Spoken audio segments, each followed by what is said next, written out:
Hello, everybody. Welcome back to the football experience. I am hairless, on top of the head at least. But I've gone. I was telling Caleb, gone for the Triple H look, the modern day Triple H look at least, because as you said, Caleb, he used to have long hair, but now he's gone for the more professional look of no hair and beard. So gone for that sort of look. And you know what? I don't know if I've spoken about it, but it's just so convenient. Like, you literally just step in the shower, you step out, and you're dry. So, yeah, and I think I even inspired our friend Mattis a couple of weeks ago because he's like, oh yeah, I saw you shaved your head, so I did it as well. I was like, all right, cool, respect. I haven't experienced that in years. When's the last time you got your hair cut, and when's the last time you had short hair? I literally can't remember the last time you had short hair. But surely you get surely you get split ends cut off or whatever. Start of 2017, and the last time I trimmed it would still even be probably like 6 months ago. It's very long at the moment.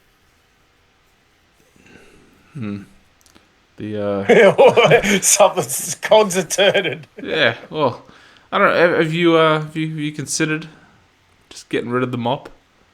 I don't know how short hair would suit you, to be honest. Well, I'm alright with short hair. I do like the convenience.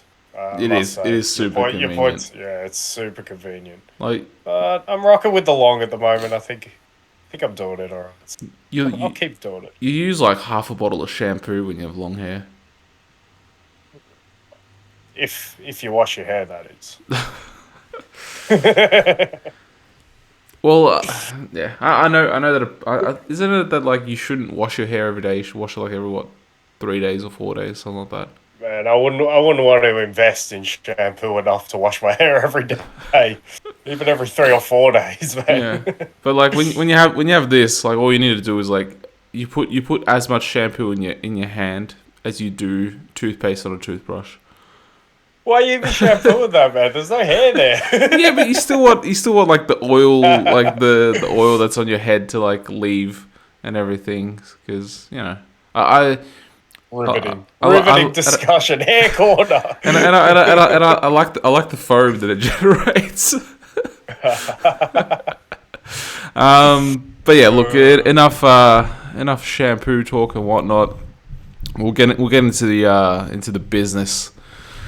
The real talking point from the weekend. There's a few, but I haven't reviewed some of it. Like, for instance, I know there was a lot of talk regarding the Brighton Tottenham game, regarding some decisions, and the PGMOL even came out and apologized to Brighton. I think that's the third time that they've apologized to Brighton.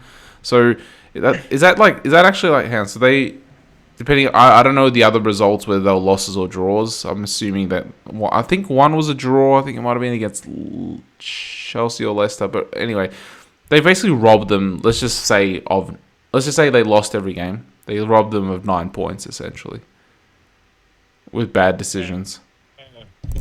I don't know. It's so much more scrutinized with VAR though. That's the problem. I think like this was a bad decision because you have VAR and you could clearly see there was contact with Matoma, but you know, back in the day, like no one would be apologizing for this at the end of the game. It's just a missed call. You know, it happens in sport. It does happen, and I guess the thing that you've got to use to propel yourself forward is that it will level itself out, and I believe in that. But if I was a Brighton supporter, I don't want to hear what I'm saying right now because with VAR, that is a terrible. How do they not give a penalty? It's just lucky Tottenham getting a lucky result. Yeah, and puts them back in the top 4 hunt. I guess we'll touch on the top four hunt. Yeah, we will. But look, let's get started on Arsenal Liverpool. I don't know how to sort of begin the analysis because like I guess the question was it 2 points dropped or was it a point gained? Where are you going with that? Where did you end up convincing yourself to be there? I'd say it was more 2 points dropped because, like, if you all right, so the first 40 minutes, the shitty Liverpool showed up, or didn't show up, I guess you could say, and a lot of people are putting it down to the Xhaka Trent incident as what will work in the crowd, but like I don't think that was it. It was just the goal. The goal happened to happen like 2 or 3 minutes after that. The goal was what sort of what? I'm inclined to go with a lot of people on that one, I must say. I don't think it was that. I'd say it was the goal, like the goal that was galvanized because the next four or 5 minutes before halftime, you guys started to put us under pressure. But then I'd say the second half, okay, like Arteta has 15 minutes with the guys, and you know on FIFA how you can with the D-pad you can put like ultra defensive and like ultra attacking. It just seems like he's like, all right, next 45 minutes ultra defensive, because we did not do anything. Like we didn't even try to press them up until the halfway line or anything. We couldn't even play out from the back. So I'd say it was a combination of, you know, you guys playing well, but also us allowing you guys to take the initiative, because we definitely didn't show up in the second half. So you're landing on 2 points dropped, it sounds like. I'm landing on 2 points dropped. Then also like you couple that with the subs as well. The Kivior sub made no sense. That one should have been Tierney for Zinchenko, not Kivior for Odegaard, because you're losing. You're packing a defense that is fine, and you played with 4 at the back the whole season, and now you're changing things to sort of like shore it up at the back, but you're ruining the stability of the team, and you're taking out an extra body in the midfield, so you're then conceding even more control in the midfield to Liverpool, instead of maybe putting an extra body in midfield. Trossard was fine coming on because Gabriel's just coming back. He can't do it. He can't last the whole 90 minutes, so that was fine. And then like 5 minutes after the two initial subs that we made, Zinchenko gets skinned, and then the goal falls. And I think in that moment, Tierney was actually on the touchline waiting to be subbed on as well. They were just waiting. They were waiting. But I was thinking like that Kivior. Like I'm not blaming Kivior or anything like that. But yeah, that was definitely the wrong sub to make, because you guys were starting to put even more pressure and gain even more ground on that right hand side with Salah and Trent. Well, if your FIFA analogy is right, it is a tactical oversight from Arteta not to bring on Tierney earlier, because I think anyone can see that Zinchenko is a fantastic left back when the game is played on Arsenal's terms. But when the game's not played on Arsenal's terms, he's not a solid left back. He's not an actual left back who defends the left back area. So Tierney is, I think, a much more solid option there. So I think, yeah, that observation is probably correct. But I think ultimately we land on 2 points dropped, but for different reasons. Because I already alluded to it, but that first, however long it was, half an hour, 25 minutes, whatever it is. 40 minutes. I know Liverpool. It was 40 minutes. It was literally up until that Xhaka Trent incident. It was literally up, and then the goal was 2 minutes after that. No, but the goal was it just happened that in that little window, like the Xhaka Trent incident, and then the goal happens like a minute or two after that. But I don't think that had an impact on one or the other. Anyway, up until that point, let's say up until the goal. Liverpool were a team who were completely ready to roll over. Yep. They were ready to just say, our minds are on holidays, get us out of this season. As they say in the NBA, 1, 2, 3, Cancun. They were ready to go. But then I have to disagree. That moment, and when you did exactly, and I know it's not the same protagonist because last season it was Arteta, but how can you not learn from that? You've got the place dead. You're 2-0 up. there is absolutely no reason to get involved in anything that might wake the place up. Because we keep saying it, Liverpool away from home, uh, I don't know, one of those budget Liverpools you'd buy in like Bali or something. On Like those Wish.com. really bad, yeah, the Wish Liverpool. That's what they are away from home. But at home, they're not quite the same, but they're not far off. They've only been beaten twice at home, and they always rise for these big games. Even Real Madrid, like we were good for 30 minutes against a team who many consider the favourites to win the Champions League this year. So at home, we are still a good team, and you've done a fantastic job to 35 minutes. The place is dead. Liverpool are ready to roll over. They're in a terrible moment at the moment. They pretty much know they're not getting top four.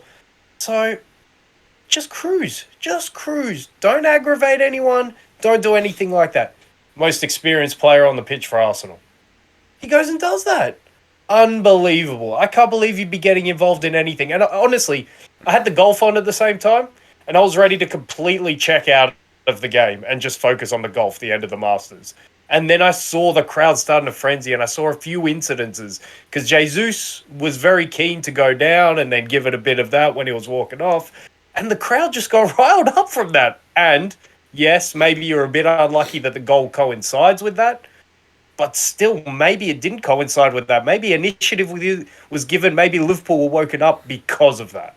And I just can't believe you would be so naive in that moment as Arsenal with your mindset. And, I mean, we said maybe we'll point to the Bournemouth game at home for Arsenal if they win it. Well, if they lose it, we'll point to this game at Anfield. Because I think it's still in your hands.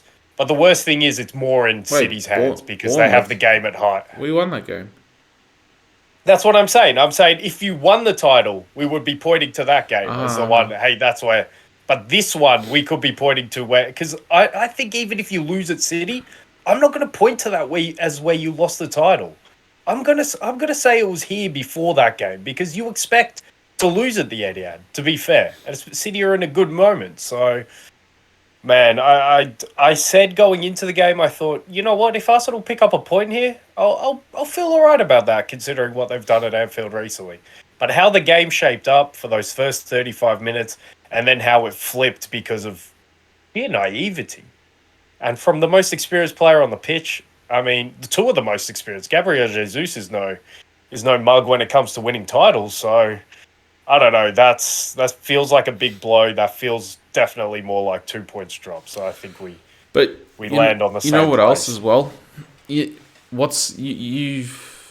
know my mentality when it comes to players on yellow cards, and I've explained it regarding basketball as well. When a player is on a yellow card, or in basketball, when a player is on, is it five technical fouls? 5 fouls. Just 5 fouls. Yeah. But so when a player is on 5 fouls, or when a player is on a yellow card, start isolating and driving at them. Draw that red card, or draw that 6th foul, which gets them sent off in basketball. And we had 3 of your back 4 on yellow cards. I know Robertson's one was regarding a linesman incident, but I need to have a look at that one again. But I know I haven't seen it, but I've heard apparently the linesman elbowed him. Well, I've also seen people comment apparently it was the linesman sort of shoving him off rather than him going running up. You know in AFL how they run up into someone's back and just apparently it was more because Robertson laid hands on him first, and he was more shoving him off with the elbow to don't touch me or whatever. So I need to see that again before I have a final comment. But yeah, dude, we had. In the first 45 minutes, we had 3 of your back 4 on yellow cards. And we did nothing of it because in the second half, we went ultra defensive.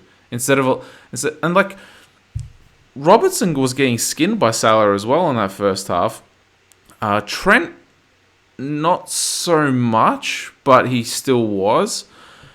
And then Van Dijk was having an absolute shocker, that first goal, and then also losing Gabriel on the second goal. So, we have... We have those Betty Crocker cake mixes. It's we have all the ingredients set out on the table. Like, we just need to mix it up and get it all, and then bake it and put it all together. And it's like, no, let's just leave it there and let all the ants come and let it rot and stuff. It's like, yeah, that one also killed me. The fact that like we had like your defense having to play, like very cautiously because they were on yellow cards, and we didn't do anything with it. Yeah, I think I'm choosing to go the more narrative, bigger picture sort of thing here, and I think it's interesting the points you bring about the game itself and where you think Arteta might have shown his naivety because definitely wasn't in the emotional way we've seen in the past here. He was very restrained. He'd learned from that. He'd learned from that experience.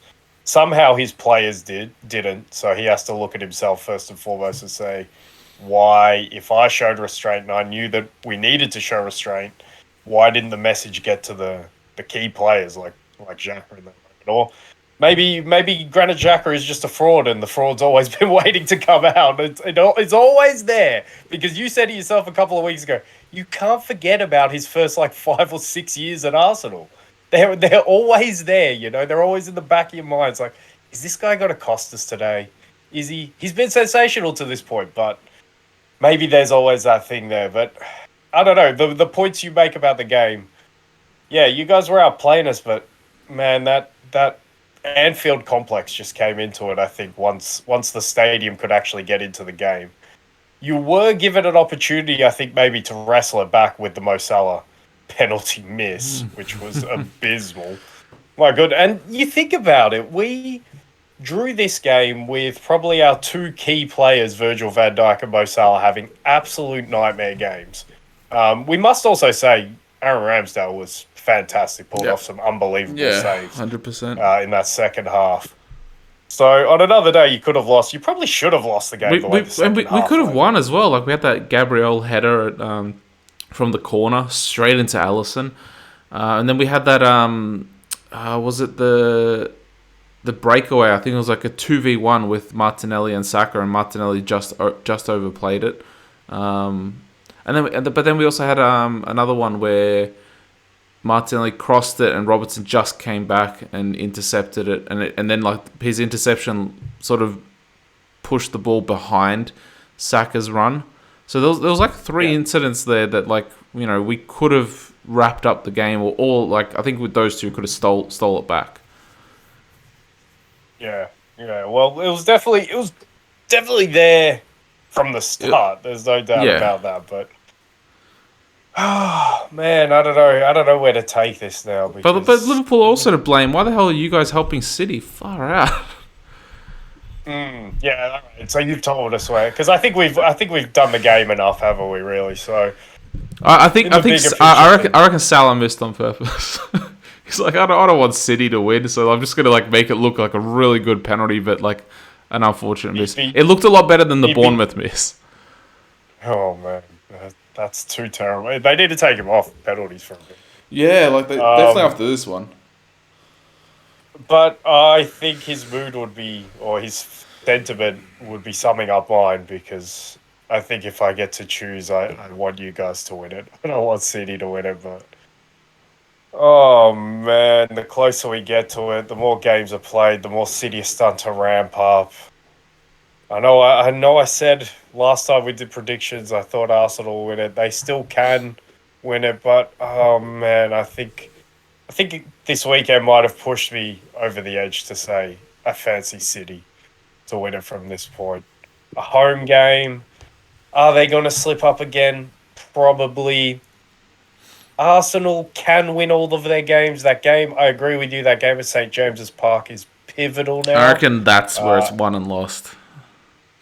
I would agree with you, because I think Arsenal, if they win that game, they could rattle off all the games until the end of the season.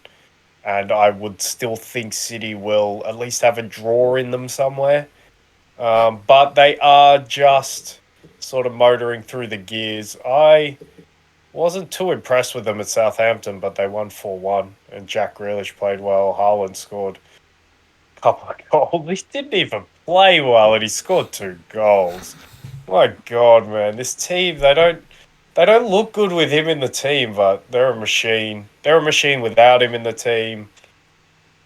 they're not their scintillating best, but they are their ruthless best, I would say. They're getting to that stage, and that's got to be scary, I think, for Arsenal. So take me where you're going for the rest of the season as an Arsenal supporter.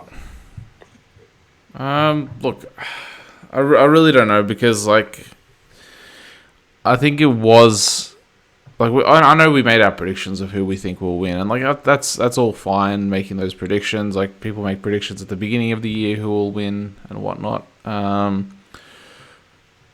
do we say? We said Arsenal will win when facts change. Yeah, opinions change. But the thing is, like the facts still haven't really changed, and that's Arsenal is still. If City win their game in hand, they'll still be 3 points clear. And it's still in their hands. You know what? I said it's more in City's hands. I don't know. I might backtrack a little bit on that statement because yes, it's at the Etihad, but Arsenal are good with a draw, so that changes things completely for me. So I think, if anything, it might be still more in Arsenal's hands because a draw at the Etihad is fine. That's a good result, and then it still comes down to St James's Park. It probably comes down to St James's Park either way, but yeah, I just wanted to now that I think about it, just clarify that bit a little bit. Yeah, like it's still in Arsenal's hands, because it's in both of their hands because they play each other.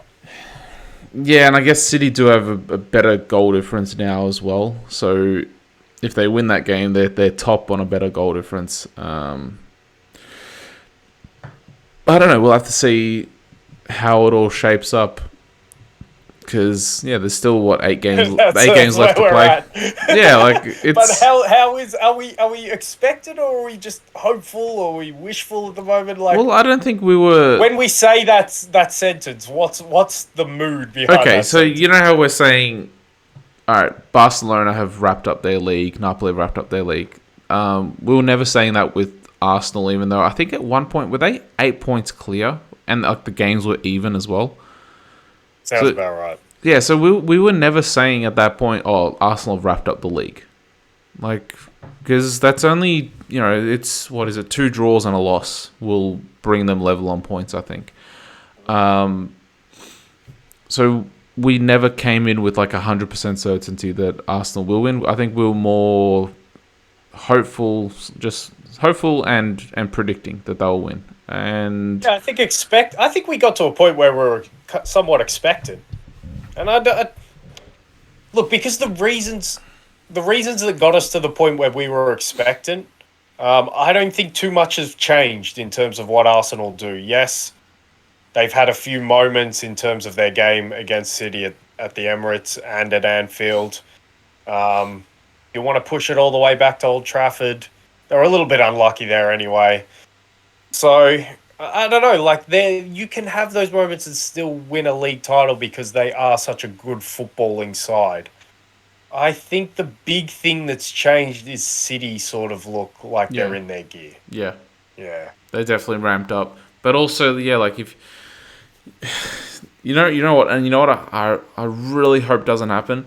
I hope it doesn't come down to that Brentford mistake with the VAR and the refs. Because that one is literally onside, offside. It's not subjective like any other ones where like, oh yeah, there was a stamp on the foot, wasn't enough for a penalty. This is like the player was offside, and that was 2 points. That wasn't 2 points dropped. That was 2 points robbed. Who knows what would have happened for the final 10 minutes or whatnot. So like we don't know. Maybe if that wasn't given a goal, maybe Brentford then actually go on to put so much pressure on that they win 2-1. Maybe, who knows? I don't like your mindset. I don't like your mindset as an Arsenal supporter that it's I'm just. Where are the excuses? No, I'm not making. It's not excuses. It's more just like I hope that isn't that it's not going to be that tight. That it's not going to be that tight, where like maybe they're equal on points. Where it's literally that mistake, like that one where it's black and white, 100% mistake. I hope it doesn't come down to that. I hope it's like whatever, because City haven't had something like that, have they? I don't know. I'm not. Well, I don't. Not in the business of going forensically. I'm just saying I don't believe they have had something like that, and like I said, I don't. I wish that it doesn't come down to that, because that's going to be more devastating if it comes down to that. But yeah, we'll see. There's 8 games left. To react from that. There's 8 games left. I think that if Arsenal do pull off a result and win at the Etihad, I think that's when we can start to say with a little bit more confidence that the title is heading to London. Yeah, definitely a little bit more confidence. Because that's a 6-point gap then.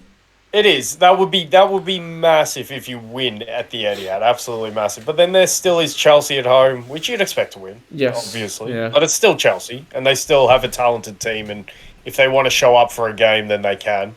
And then it's Newcastle away, and we know how that's. I don't know. Maybe the sternest test in English football at the moment. Definitely one of them. So yeah, I still wouldn't declare anything after the City Arsenal game one way or the other. But we will get answers from that in 2 weeks away, man. Oof, that's going to be a big game. And you know what? We were talking about Aston Villa last week, and man, you're on Villa watch, aren't you? You're loving. I sort of am. Well, like, didn't they just beat? Was it Chelsea that they beat? They beat Chelsea to get rid of Potter, so they beat Nottingham Forest, but like they're like just there, sort of picking up wins, just doing their own thing in the background. But like looking at it now, yeah, I don't think they'll get top 4, but I think they might get Europe though. Like they might get Europa. Yeah. They might get Europa League. Yeah, they could challenge for that. It depends on Tottenham. Tottenham are the wild card, and I think going into this weekend, and look, I'm not going to take credit for this because of the way they performed against Brighton, who I'd say Brighton were definitely the better footballing team. To say that they were definitely the better team might be a little bit unfair because I thought Spurs looked pretty threatening on the counter-attack. Solid enough defensively, although I don't know if we can go solid for Spurs. Son scored an absolutely unbelievable goal. But, man, they probably should have lost that game, or at least drawn it. They were very fortunate in that game. I would say Brighton was slightly the better team. But and I think we both think that it will still be Newcastle and United and Manchester United. I'd say so.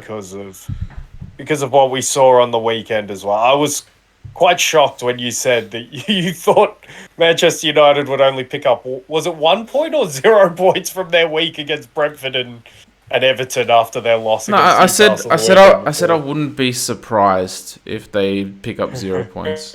That's what I said. I didn't say they will. I would have been shocked. I said I wouldn't be shocked or surprised.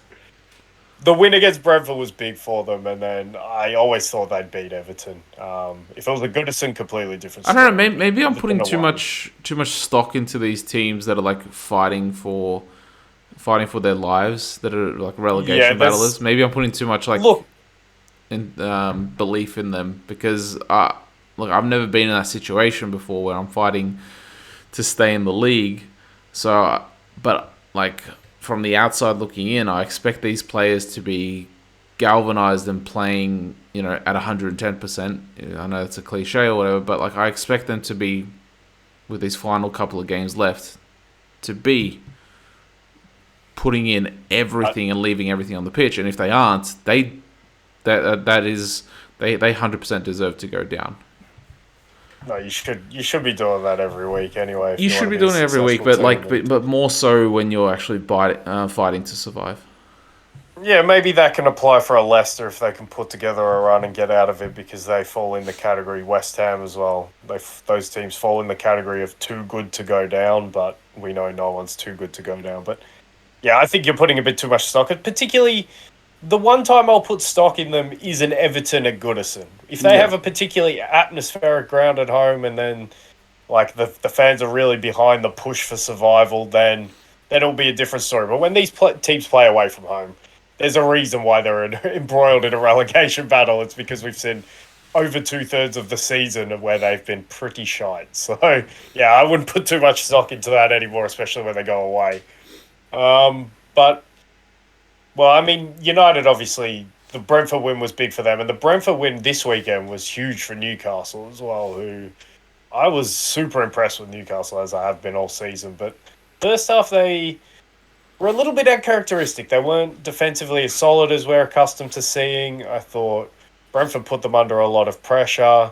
Brentford were clearly a little bit annoyed after their performance at Old Trafford in the midweek, and they played fairly well for the first half.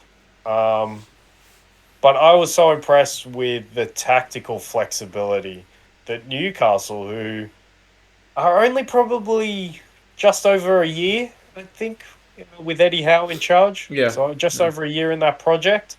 Get a nice little bump of the World Cup where they get to pretty much keep all their players and work with them. But I'm so impressed that they can have, at this stage of their development, they can have the ability to switch it up tactically mid-game because it hasn't been working in the first half. And they go from their 4-3-3 to a 4-4-2 with Isak and Wilson playing together.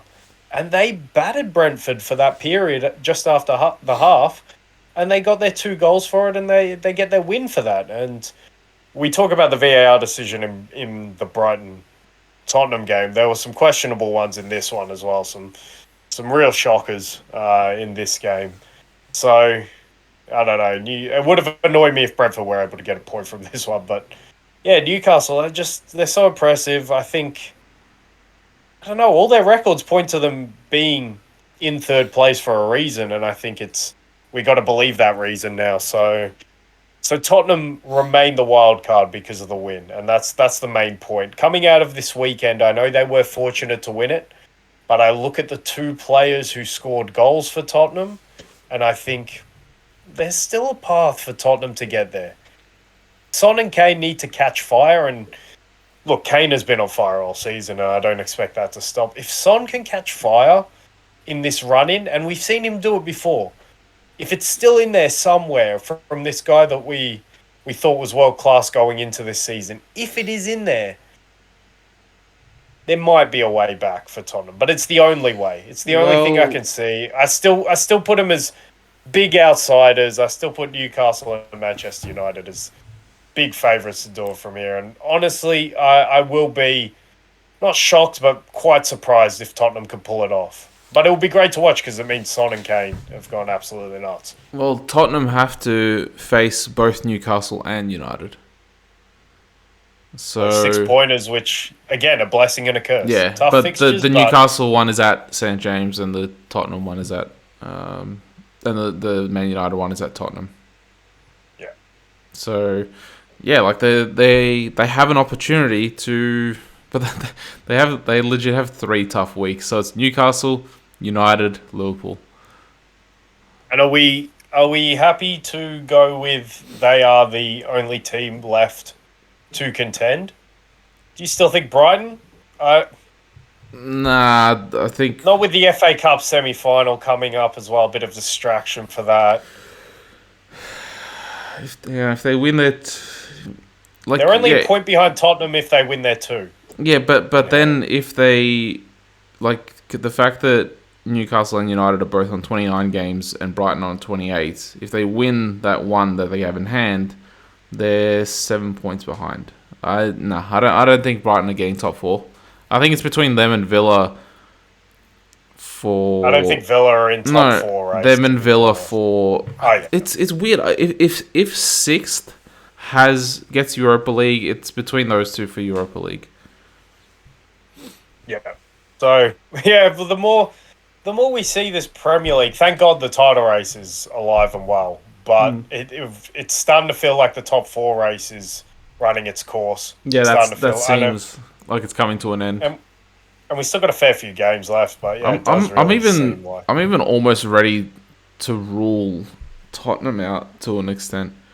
They're clinging. They are clinging. Like I said, I think Son holds the key to even challenging, but even a challenge might not be enough because I think Newcastle is so consistent, and United, for the most part, are consistent. They have an aberration in them, but for the most part, they're all right, and they have shown that they can bounce back from those aberrations. And they play better football than Tottenham as well.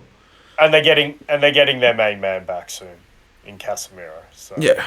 So yeah, all signs also, and Rashford hasn't stopped scoring. So all signs point to those four being the final four in the Champions League place. yeah, but you know what? If Tottenham can come through those 3 games against Newcastle, if they can get 9 points out of those 3 games. Oh yeah, definitely they're back in because they would have beaten both of them as well. Yeah. So 100%. That's going to be interesting. But hang on, let me just have a look.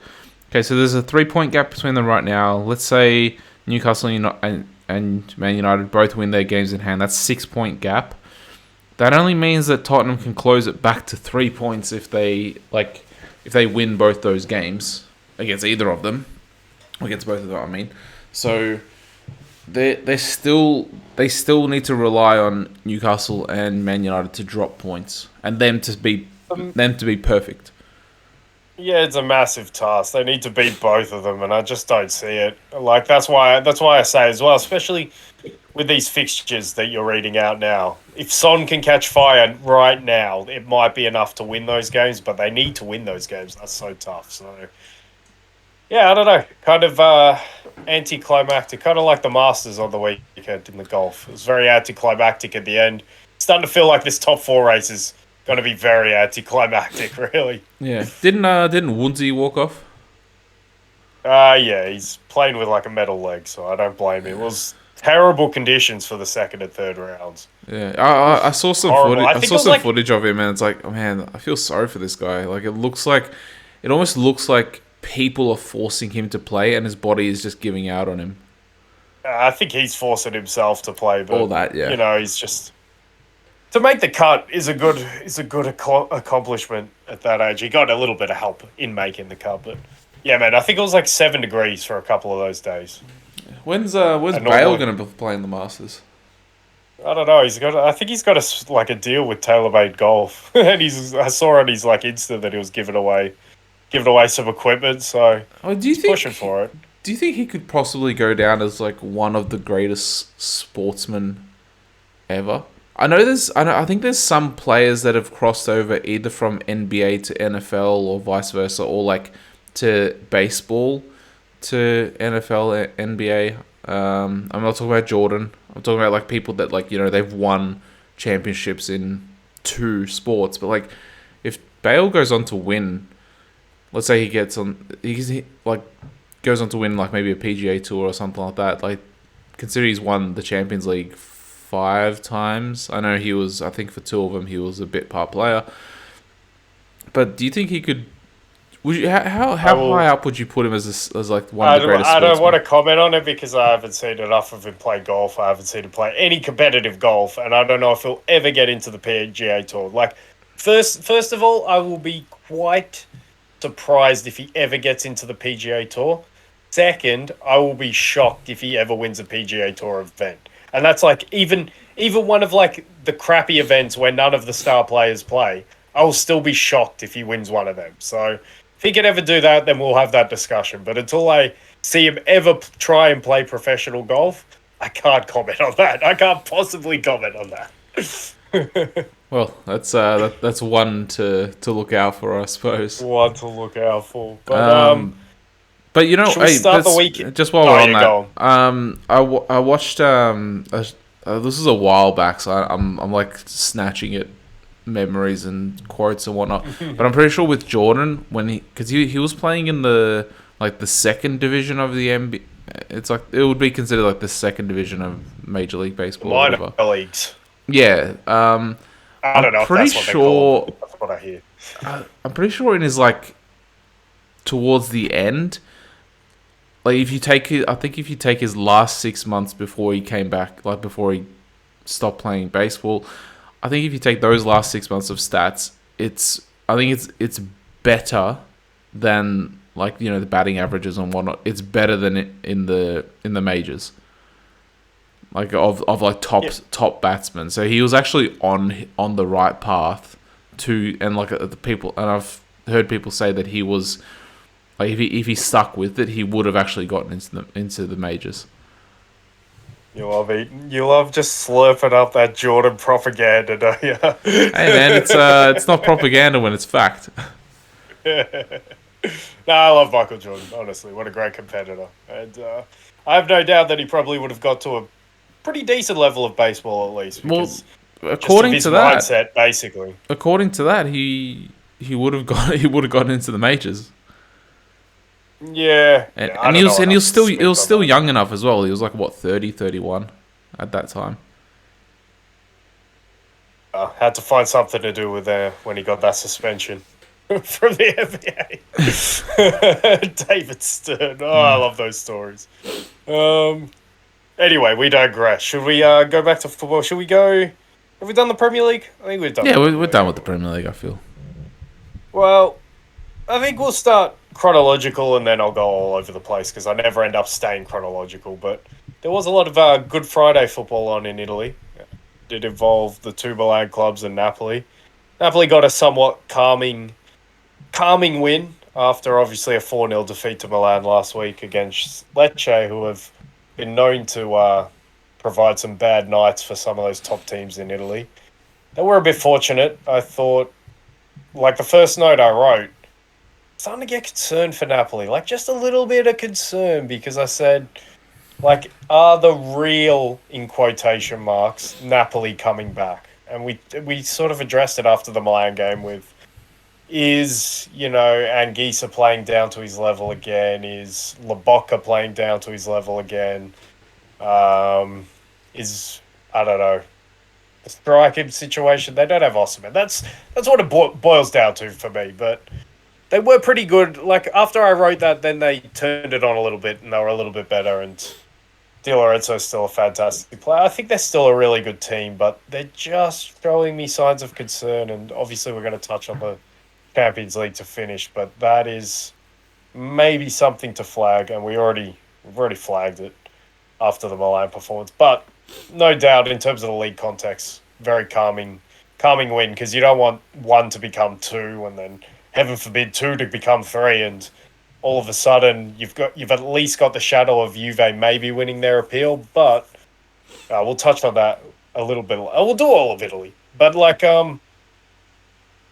but Lazio somewhat gave them a little bit of hope, and I think the big winners from this week. I know I've already digressed from Good Friday football to just focusing on all of Italy now, but anyway, the big winners from this week.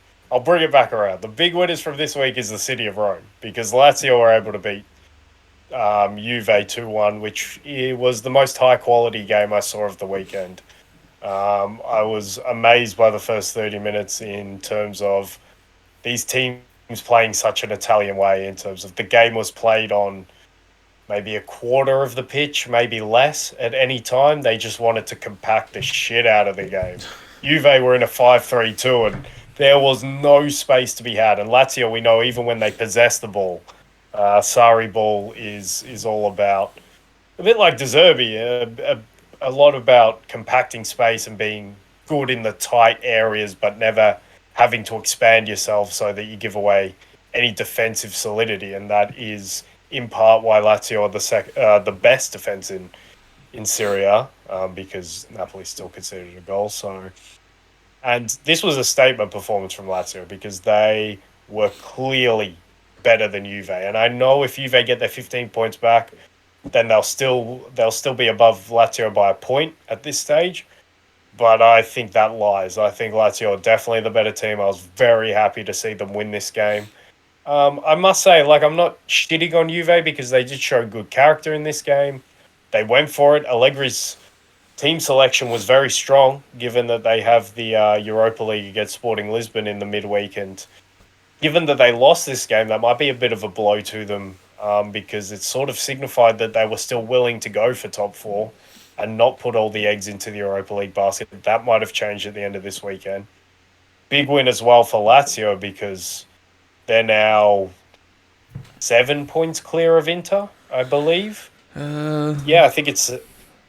Yeah, 7. And the big news is, to round it back to the Good Friday games, is that Inter and Milan could only draw in their games on Good Friday. Inter, I thought, were quite unlucky to draw with 1-1 with Salernitana. They were clearly the better team in the first half. Maybe they invited a bit too much pressure in the second half, but you've got to expect Salernitana at home will at least offer something. They did. They were definitely wasteful when they were 1-0 up. They had good chances to go 2-0 up. And then an absolute freak of a goal from Candreva from an attempted cross that loops into the only part of the goal where Onana can't reach it. It was right in the pigeonhole. It was a crazy goal, but I thought Inter were. I'll be critical of Inter when I need to be critical, but I thought this looked like a better performance. I thought they looked more organised. They looked more cohesive in what they were doing going forward. It was a recognisable Inter, which they haven't been in recent weeks. But alas, they still draw the game, and for AC Milan, it's the same old story. They cannot afford to drop or rest any one of their big players. If they rest Mike Mignon, or if Mike Mignon's injured, we've seen what it does to their whole team for the most part of this season. If they rest Tio Hernandez, they have no creativity. They have no drive from the back. If they rest Tonali, they have no bite in midfield. And if they rest Rafael Leao, they have no threat up front. And in this game, there's no Leao for the first 60 minutes. There's no Milan result. And they pushed at the end, but they didn't quite have enough time. Giroud thought he got it, but they couldn't quite push to get that goal and that win. And somewhat all of the good work against Napoli is a little bit out of the window because they had a chance to clearly make themselves the third best team. And to round it back to why Rome were the big winners in Serie A, Roma were able to win 1-0 and now all of a sudden they're in third place. So Milan have been pushed out.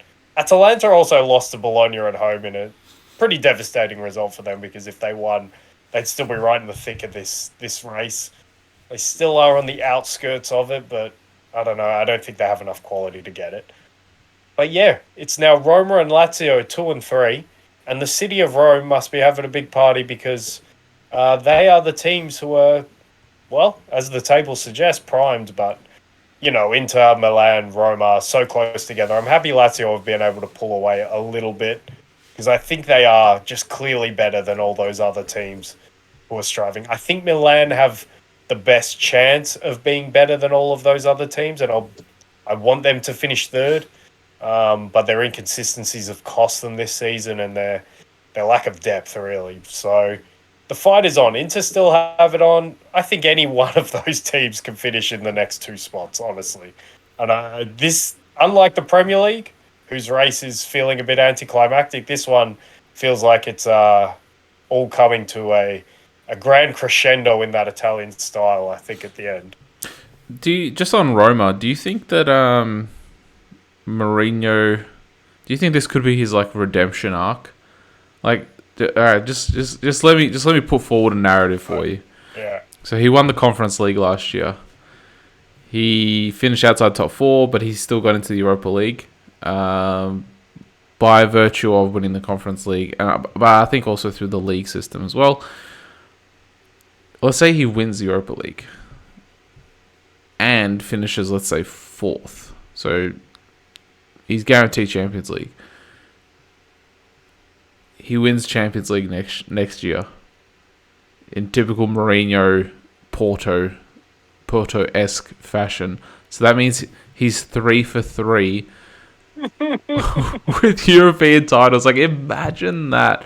Like, if I'm not even putting the league in there, I don't think Roma will win the league next year. But like, just like him, that would be like typical Mourinho. Like, you win like one European Cup after another, and that sort of would be Porto-esque because he won the Europa League, or I think back then it was the UEFA Cup, and then the following season he won the Champions League with Porto. So like I'd be happy about that. Like, despite what you might think about the football that Mourinho plays, but you know, it would just be like such a story, wouldn't it? Well, on the football point, before I get into the narrative, I must say, last week, I forgot to mention this, but Roma played with a back 4, and their fullbacks were Spinazzola and Zalewski, so maybe Mourinho was doing some weird things, but they went back to the back five. I think they're maybe a little bit better now. They're definitely better now. Paulo Dybala's sort of getting this run of games together. He is definitely the jewel in that crown. And to be fair to Mourinho, he's probably a bit unlucky that Tammy Abraham's in such terrible form as well. And also, he's just getting Gini Wijnaldum back, who has been quite good on his return. I forgot to also mention him in that game against Sampdoria last week. So even though Tammy's in maybe worse form than you might hope, maybe the introduction of Gini Wijnaldum is enough to carry them across the line. And yeah, on the Mourinho point, I'm not going to quite guarantee it. I'm not going to guarantee anything in football, but if they make the Champions League, they're not winning the Champions League next season because. But look, the good news is I think they can pretty much keep this whole team together if they do make it, because I don't know which players the big clubs in Europe are going to look at and think, I really want him. Because, like I said, Paulo Dybala is probably too old. Tammy Abraham hasn't had a good season. El Shaarawy, like you're not gonna really want him. The only one who I think is excellent and could be an excellent addition for anyone, is Brian Cristante, who I always have this battle between him and Locatelli. Who do I like better as the holding midfielder out of Italy? I think this season I'm gonna give it to Cristante, even though I think Locatelli's been pretty good for Juve as well. So I think they can keep that team together. I think they can get top four. I don't think if they get top four in Italy, I don't think something would have had to go wrong for either of the Milan clubs for me, because I still think they're the better teams, they're the better squads, and I still think they play better football enough so to get them above Roma when all is said and done. But Roma have put them in a position where I would not be shocked if they get into the top four because of also the deficiencies of those Milan clubs. Yeah, you're right. They definitely have a chance to win the Europa League this season. Well, Feyenoord will be a tough test. I haven't had a chance to watch much of them, but by all accounts, they're flying and they're doing really well. So, well, Roma does have games against both Milan clubs, both at home though. Huge games. So huge games, and one thing, and we talked about this after you flagged me off to the massive Dybala unveiling for Roma. But one thing Mourinho has 100% done is get the Roma supporters back behind the club and back behind the team, and he's fed them all the lines, and they love him for some reason. So once that happens, you've got a good concoction there, a good mixture of ingredients that could see Roma finish in the top four, could see him win a Europa League, could see him do both. Who knows? So yeah, Mourinho is. I wish the football was better, but he's definitely doing a good job in most other facets, especially for drama. He loves getting himself sent off. He loves making a gesture during games. So long may it continue. It's good entertainment. Well, I do like a good redemption arc. So, if this like that narrative. If this is what we're gonna be fed for the next year, where Mourinho gets his team, a Europa Cup, and then he also next year wins the Champions League. Imagine that. Champions League would be something else. The other ones, that would, if you mentioned the Dybala unveiling, like if they win the Champions League, it's gonna be like that, but like on steroids, like 10 times bigger. Yeah. So 100%. and I always love seeing those kinds of scenes. So I'm all for that. I'm on board that train. Yeah. I think I'm pretty sure it'll be the first European Cup / Champions League for the city of Rome. I think it would. Yeah. Last year, and Roma lost that final to Liverpool in 1977, I want to say. But anyway, I think we'll go to Spain next because it should be quick with the Spanish wrap. The main storyline for me coming out of this weekend, and we flagged it as one of the narratives to look out for, but Atletico, here they come. Real Madrid, you better watch out. You better not be the second best team in Madrid, because Atletico are hot on their heels, and I thought Atletico's game against Rayo Vallecano was very instructive on what Atletico Madrid, what their season has been, because They've had a season of night and day, and they were terrible pre-World Cup, and that was sort of their 1-1 draw against Rayo at home was seen as a detrimental blow and was seen as indicative of a team who didn't know where they were going and they didn't really have a direction. They didn't have any quality that you could be happy with on the pitch for a team like a club of Atletico Madrid stature with a manager like Simeone. But after the World Cup, and we always say it, Antoine Griezmann has been in the team and he's sensational. Um, After the World Cup, this team has looked completely different. And like I said, I think Simeone had a choice to make whether he wanted to stay on with the job next season. And he has shown that he does want to stay on with the job by the way he's rejuvenated, regalvanized this team. He's got them settled. They're in a 5-3-2. He's got Marcos Llorente in midfield. He's been fantastic in there. He's rejuvenated Koke somehow because he's been instrumental in this.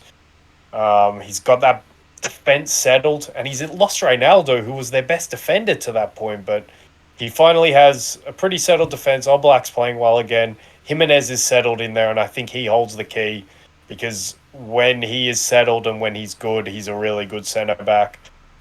He's even got Molina playing well. Now, maybe that's due to the World Cup as well, but Molina pre-World Cup was not a player who I trusted. He's been fantastic. The front two with Griezmann, as long as Griezmann's in it, they'll always play well. Morata's hit and miss, he is what he is. But yeah, I think Atletico at the moment are a better team than Real Madrid, in league terms anyway. I know Real Madrid have a really high ceiling, and we might get to see that in the Champions League in midweek. But in terms of league form, I think given that Atletico have nothing to focus on outside of that, I think they can catch Real Madrid. So, and we saw Real Madrid's maybe turning an eye to other competitions, which is fair enough. They should do that because they have a very good chance of winning back-to-back Champions Leagues. So they should be doing that. But I just wonder if the game at the Bernabeu against Villarreal, who are a story in themselves, and we'll touch on them on the flip side, but whether their game against Villarreal was maybe a bit instructive to Chelsea because Villarreal had Giovanni Lo Celso back and he was playing as a false nine and he was allowing Samuel Chukwueze, who had an unbelievable game. I think maybe big clubs in Europe might be looking at Samuel Chukwueze because in recent form, probably especially under Setien since he's come in, that he has been really good for him. I'm still always disappointed by Yeremy Pino, who we saw burst on the scene for Spain in the Euro 2020 or 2021, whatever you want to call it. But he looks like a really good young player. He was 19 at the time. He's just stalled. He is absolutely flatlined since then. And yeah, he really doesn't. He leaves me cold. I want to see more from him progressing forward. But Villarreal, for big parts of this game with that false nine system, with Lo Celso playing in there, the big thing that I noticed, and this is something that I expected to see from Real Madrid, because to be fair, we saw it from them all the way to winning the Champions League last season. The false nine exposed how disorganized Real Madrid can be at times. And we saw it even going to the Champions League last season. That defense is very disorganized. Now it's Rudiger, it's Alaba. They're so proactive. Alaba just gets absolutely lost for the first goal. The Villarreal equaliser. So, especially without Casemiro to mop up those moments, and especially given I know Chelsea are shit in the league, so we don't. Chelsea are just a poor team when it comes to being consistent, but when it comes to performing on a one-off night, they definitely have the quality to do it. And given the personnel that they have up front, and given the personnel they have at wing-back, this might be a trickier test from Real Madrid than we expect. I don't know if you want to... We'll probably leave that, but I just want to... You can stew on that until we talk about the Champions League a little bit later. But I just thought there was something...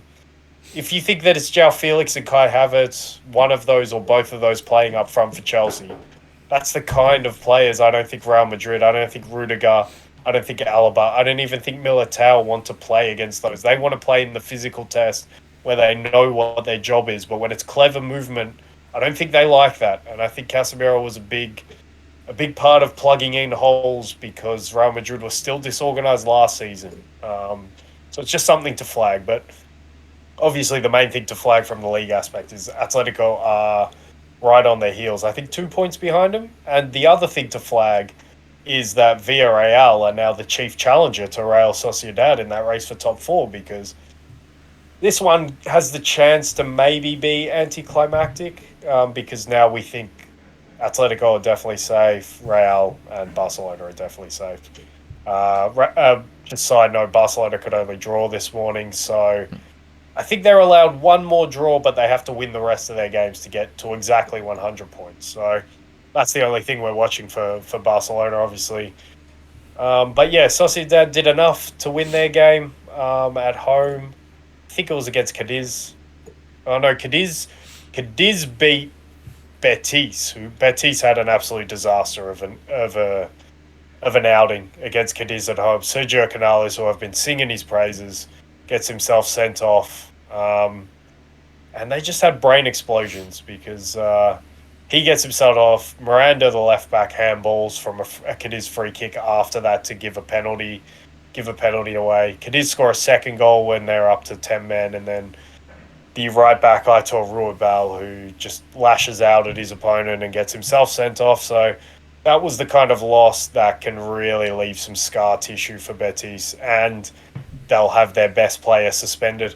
I'm not going to say for 3 games because I don't know how La Liga works apparently, but they'll have him suspended for at least 1 game, and he has been their best player this season. And Betis can't score goals, and if they have a disaster like that, you've got to think they'll be knocked for a few weeks. So Villarreal are quickly emerging as the chief challenger, and we must also say Villarreal have done the league double over Real Madrid this season, which is incredible in its own right.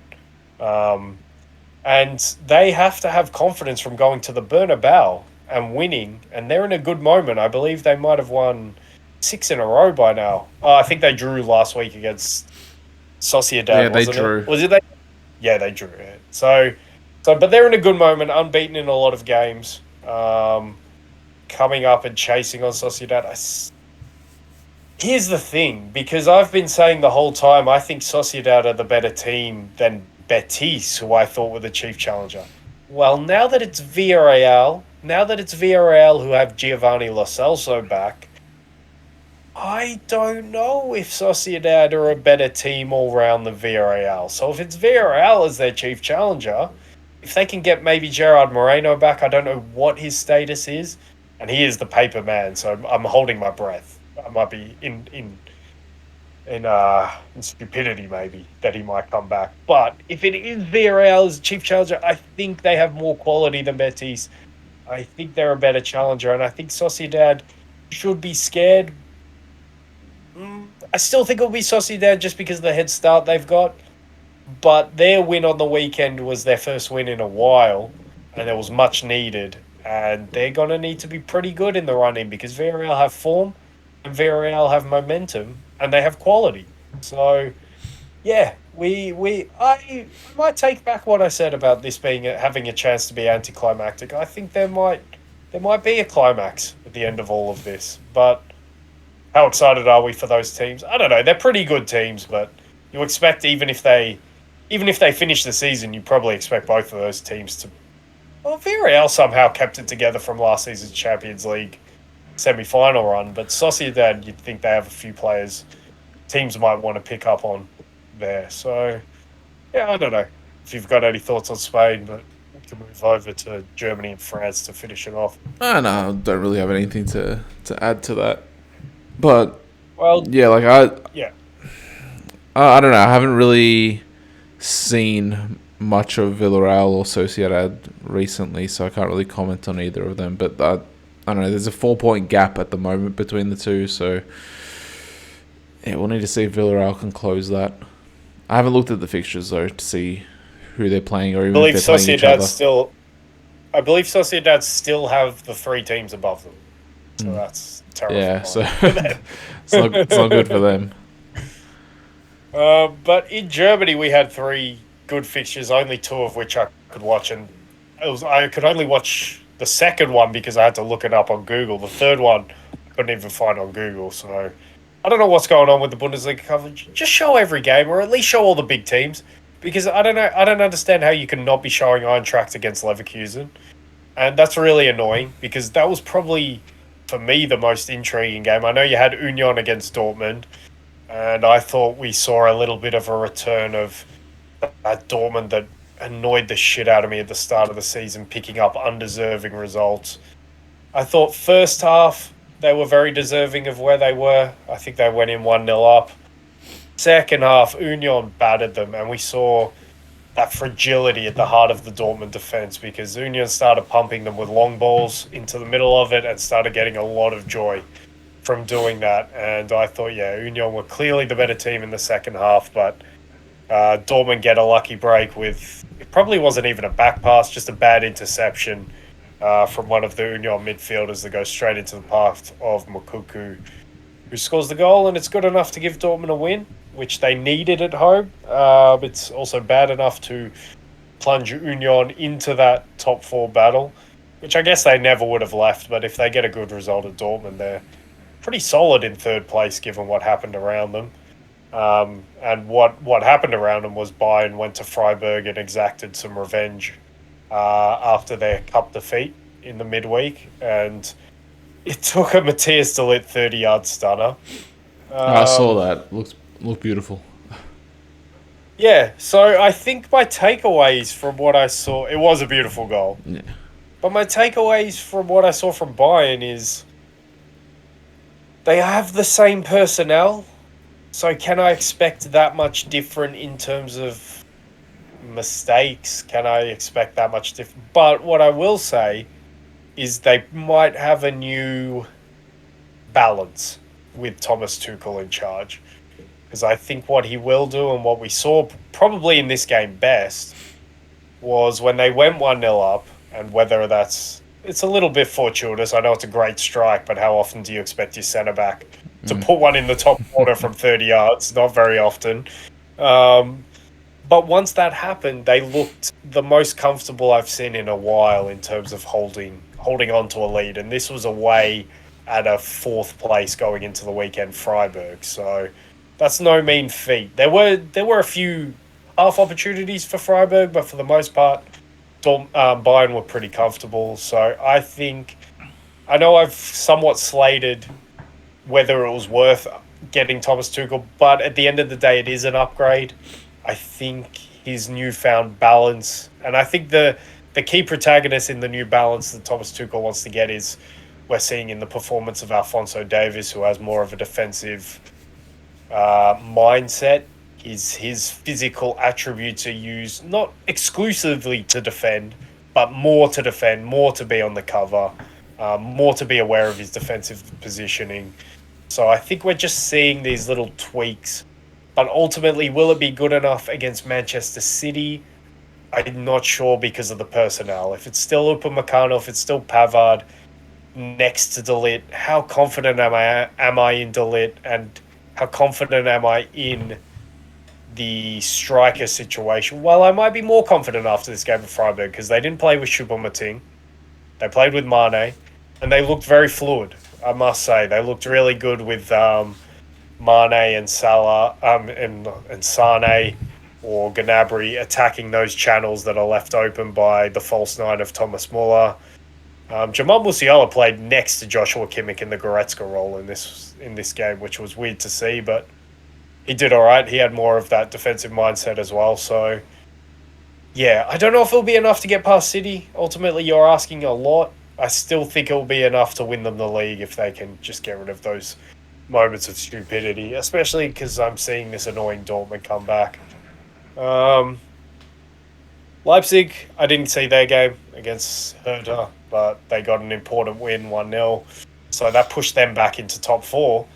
But the big story, of course, again, I'm annoyed I didn't get to see this, but Eintracht are pretty much officially out of the top four race, and they have been replaced by Leverkusen. Your boys. Oh, Xavi Alonso's Leverkusen. And ultimately, I think I'm more happy for that because, like I said, I think they have more quality throughout the team.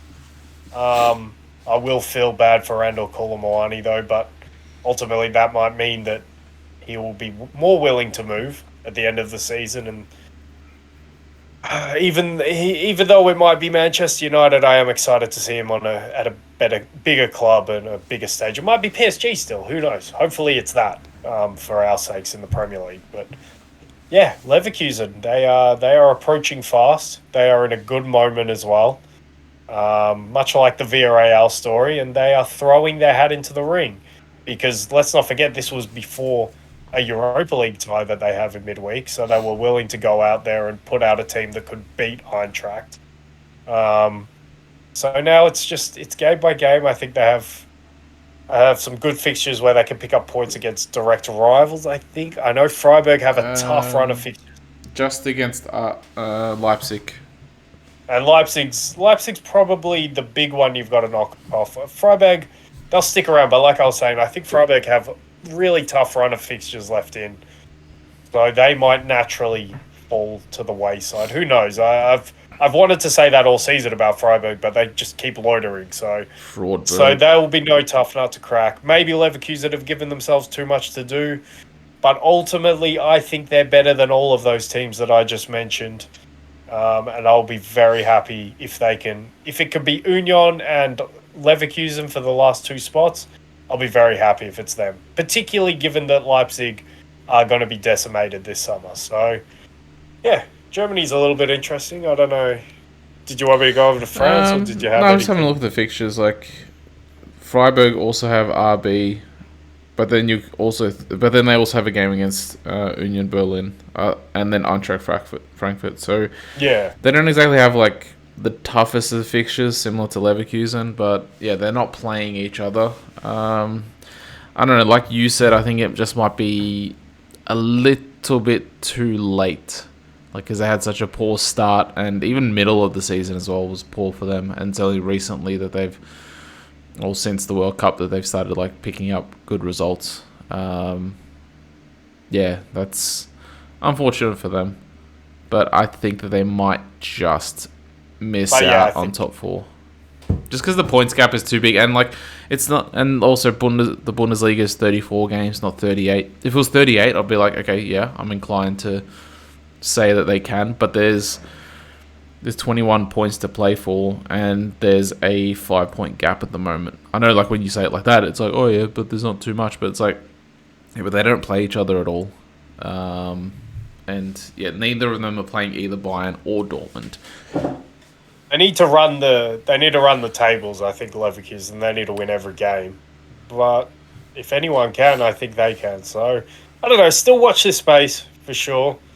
There's a race for top 3 as it is in France. Actually, hang on. Oh yeah, no. Yeah, because Leverkusen, Leipzig is now 4th, and Leverkusen are playing them. But even if they win that game, that only closes the gap to 2 points. I don't know. Maybe it is possible. Actually, it is. It depends what Freiburg does, because like these two could, like Leipzig and Leverkusen could like trip over each other, and then Freiburg can just come in and sort of swoop in. Yeah. So there is many permutations going on in Germany. Yeah.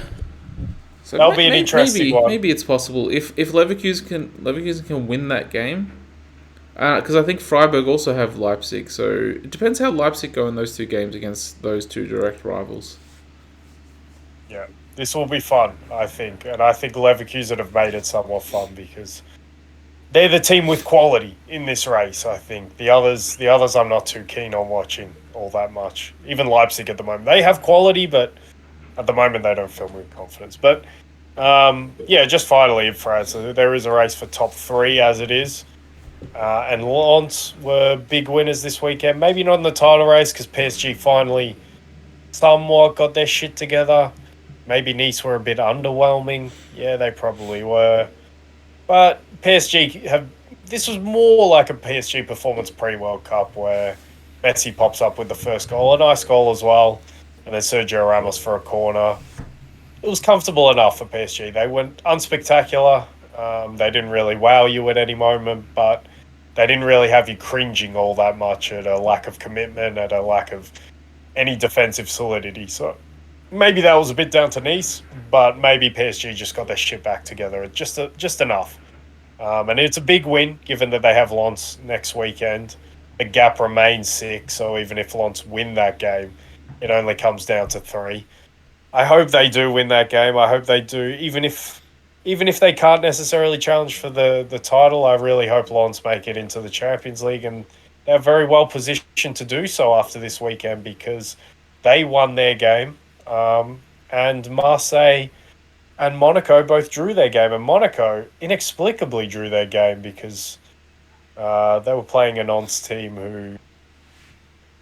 who looked very out of sorts, probably had a hangover from their Coupe de France semi-final against Lyon in the midweek.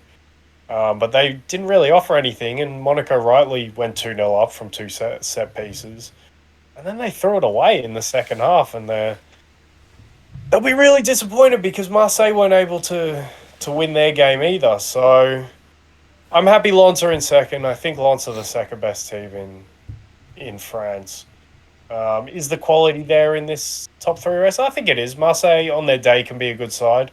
Their problem is they rely a lot on man-to-man energy, and we've already been at a point of the season, but if your energy isn't high enough, like I don't think it was on the weekend, then you're not necessarily going to win those games. Whereas I think Lens have just built a little bit more on solidity at the back, a little bit better foundation than Marseille. So ultimately, I think they're the second. I think Monaco have a fair bit of quality in their team, especially for France. I think a lot of teams might be looking at a few of their players in the summer. Ben Seguir is a young attacking midfielder. Van der Sen, I really like a right back. Maybe Diassi as the centre back. Yeah, I think they're an interesting enough team. Don't know. If I had a preference, I'd probably say I want Monaco over Marseille. But at the same time, Marseille are a big club, so it's never bad to have them in the Champions League. And the Velodrome's always an interesting place to go. It's a massive stadium. It's a nice looking stadium. I do like the Velodrome. So yeah, as long as it's Lens in one of those 3 spots, we know it will be PSG. We still expect it to be PSG to win the title. I am interested to see Lens v PSG next weekend, but yeah, there's still a race for top 4, definitely. But Lens are well positioned now to go on and finish the job, which will be a pretty good accomplishment for that team. But yeah, I think that's everything from Europe. I think I just emptied the notebook. Yeah, well, I don't know. Like I said last week, a part of me hopes that PSG finish second. Oh, absolutely. And it's definitely the whole of possible. me hopes that PSG finish second, man. Especially if it's to Lens. As long as it's Lens who win it, I'll be very happy. Yeah, but like I'm only saying a part of me because I don't really care whether they do or don't. Yeah, but like if I actually followed the French league more, and if I was, for instance, like a Lens supporter, because like for instance, back before Arsenal were in the title race, so like when we were just like sort of 5th, 6th, challenging for 4th, I didn't really care whether Liverpool or City won. Yeah. For instance, so it's similar. It's similar to that, I suppose. So, yeah, we'll see. Glowing endorsement of French football. Well, I just saw that they also have 3 Champions League spots as well, not 4. So yeah, it just goes to show where they're at the moment, like French football on the continental stage. So, yeah, we'll see how that goes. Like I'll definitely be in support of a PSG second place finish. I think we all will. Yeah. And does that bring us to the Champions League to wrap things up? Yeah, let's touch on the Champions League. Where do you want to start? Well, there's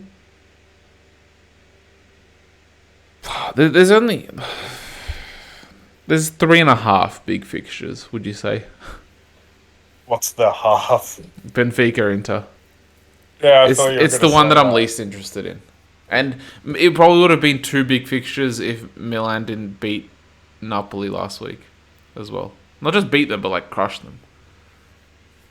I think that's probably fair as well. Yeah. Because our sentiment around that one was, we weren't really seeing much happening other than Napoli come out of that side of the bracket. Benfica are a bit of an underground team for me because obviously I don't get to watch them in the Portuguese league every week. They obviously looked impressive getting here, but that was just against Genk. No, Bruges, sorry. But yeah, that was Scott Parker's Bruges. So how much do we have to go off? I wouldn't say the new Benfica, but the Enzo-less Benfica. They still look good though, with what they were doing. So that one is look. I'll say, given that that's only a half, that's a pretty decent half because I think that's intriguing. I think Yeah. you're right to be less interested, but in its own rights, that's a very intriguing match You because won't of watch that game live. Let's just put it that way. yeah. That one's the second match you watch of Yeah. that day for sure. But given that Inter played, I think a pretty similar team in Porto in the round before, they have that experience of dealing with it. They're a cup team, as we keep saying. Mona Inzaghi has a panache for winning cups, and they've been given a very favourable attempt to get to a cup semi-final and a cup final ultimately. So they've got to fancy their chances. Benfica have to fancy their chances. Like I said after the group stage, I wouldn't be shocked, or especially after the round of 16 draw. In fact, I wouldn't be shocked if Benfica were a semi-finalist in this Champions League. I have heard some people. I think I was listening to the Ranks FC pod, and they rated Benfica as the fourth favourites to win the whole thing. I'm not going there. That's way too far for me. Yeah, it's a little too But high. maybe the fact that they get to play Inter, who is probably the best draw they could have had, Not and not then AC. nah, not AC. No way. AC are a better team than Inter, I think, at this moment. But like I keep saying, like Inter, maybe their style because they know how to play against this 4-2-4 sort of thing that these Portuguese elite clubs are doing. Um, then they have that is a real 50-50 for me, Benfica Inter. I well, we touched on the least intriguing, least interesting type. What's out of the big fixtures? What's the one you're? I think I know where you're going to go with this, but what's your ranking then of the big three? Because I think you're going to put City by Yeah, City as Bayern number one. first. I probably might have. Real Madrid Chelsea would have been closer to first if Chelsea was actually doing well this season. Like I if don't think it matters, does it? Like if they were doing, well, if they were doing well, obviously, if they were yeah, like in the if top they were doing four, well, because like results well, that's wise, I don't know how much of a chance you give Chelsea. Also with like Frank in charge as well, like you don't know what to really expect, and the fact that like they lost on the weekend as Frank. well. Yeah, we're on a first name basis. But like yeah, No, that's fair. but That's fair. couple that with the fact that they lost on the weekend to Wolves. They were pretty. They were pretty abysmal going into that tie against Dortmund, and Dortmund were pretty red hot. So I don't know. I sort of throw it out of the window with Chelsea. I just look at the quality they have and the fact that you only need to get up for 2 games. That's it. You just need to play half well or pretty well in 2 games. And I think quality wise, I think they definitely can beat Real Madrid. Yeah, quality Now, wise, 100%. I completely agree with your point that form wise, they can't beat Real Madrid. So which one am I more inclined to believe? It's somewhere in the middle. And it's ultimately that I think Real Madrid will come through the tie. But if Chelsea do it, I'm not even going to be surprised because the players they have in that starting 11 are definitely good enough to beat Real Madrid over 2 legs. And we somewhat saw it last season in the Champions League quarterfinal. So you Albeit get with a a much rematch better of that. manager. Yes, yeah, and look, honestly, if the idea was to try and win the Champions League this season, I think keeping Potter would have been a better thing than getting Lampard back in, to be quite honest. But honestly, it's much of a muchness. If Lampard's smart, I think he'll stick to a 3-4-3. That's where all the previous Chelsea managers have come up with. So he might go to a 5-3-2 away from home to bolster that midfield with Conte in there. So. But yeah, with Conte back, Chelsea, I give them more than no chance. I think if I was to put percentage chances on it, I'd probably go 65-35 to Madrid. I think that's fair. Like, I still like the quality of Chelsea. That's what gets them 35%. yeah, like you said, they have the personnel there to win, but it's the fact that I kept on that click narrative for a while, Yeah. and they still haven't clicked. So yeah, What do you think? Well, what do you think of that theory about what Villarreal did to them on the weekend being a bit of a blueprint for Chelsea going forward? Considering the personnel that they don't even have a striker to rely on and that they're going to use a sort of false nine, do you think that matchup for Real Madrid is a bad one? yeah, but then Because my you can thinking, also flip it and say that Real Madrid have looked at that and they are aware that Chelsea have that in their locker with Kai Havertz to play with a false line. Hang on, can you hear a buzzsaw out there or no? Hang on. No, all right. They're doing some kind of work outside anyway. Hopefully, it's not coming through the microphone. But yeah, like Real Madrid are going to be aware that that's how Chelsea like to play. I'm sure Ancelotti and his coaching staff would have looked at this Villarreal game and seen, okay, looks like a weakness. We need to address it, considering it looks like it's a strength of Chelsea. So I think that they will be able to deal with that. And the fact that would you say that Villarreal are a bit more well oiled than Chelsea? well, this was the first time I'd seen Giovanni Lo Celso in a while, so if they'd been working on playing like this, I hadn't seen it. But the fact that they've had their manager since when did Emery leave? He left just before the World Cup,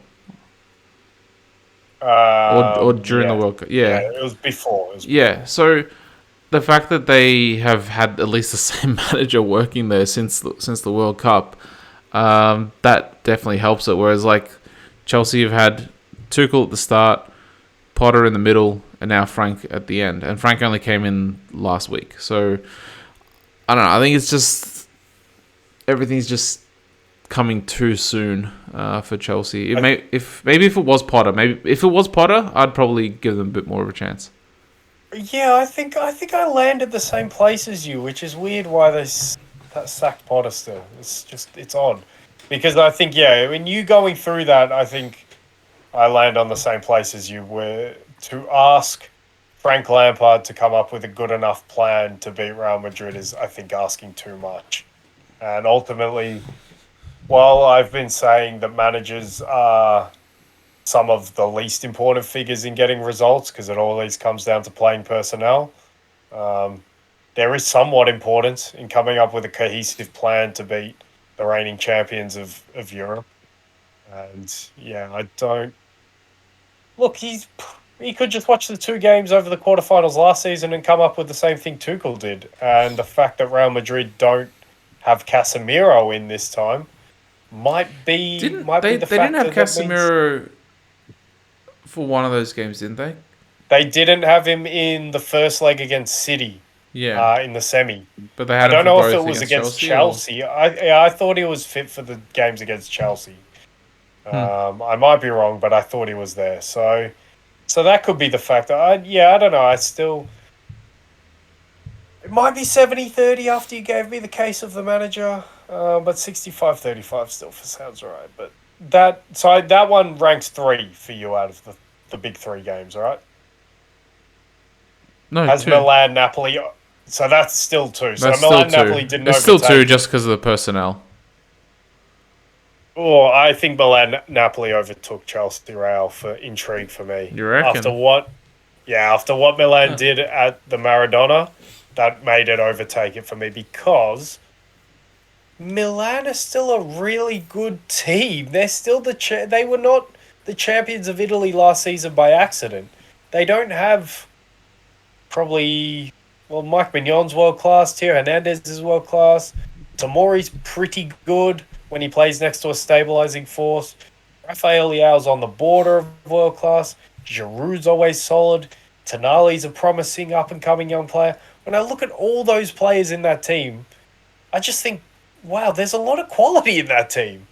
And when I look at what they did to Napoli at the Maradona and I look at the physical advantage I think they have over Napoli, and I look at the fact that Victor Osimhen, I don't know if it's definitely, but probably won't be fit for the first leg.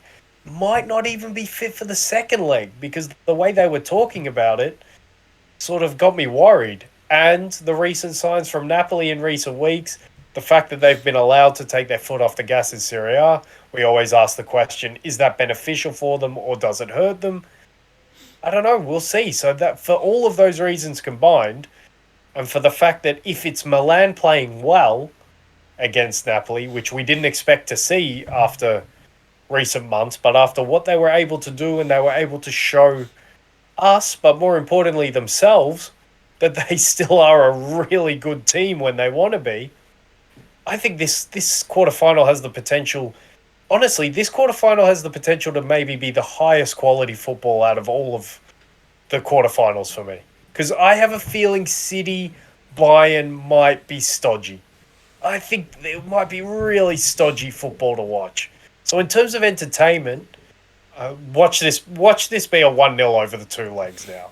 But in terms of entertainment, I have a feeling that Milan Napoli will dish up the best entertainment for us. And that's funny to say because we never really like the ties between two teams from the same country. Yeah, I think this one could be really good. It has the potential to be really good, aided by the fact that Milan crushed them 4-0 at the Maradona.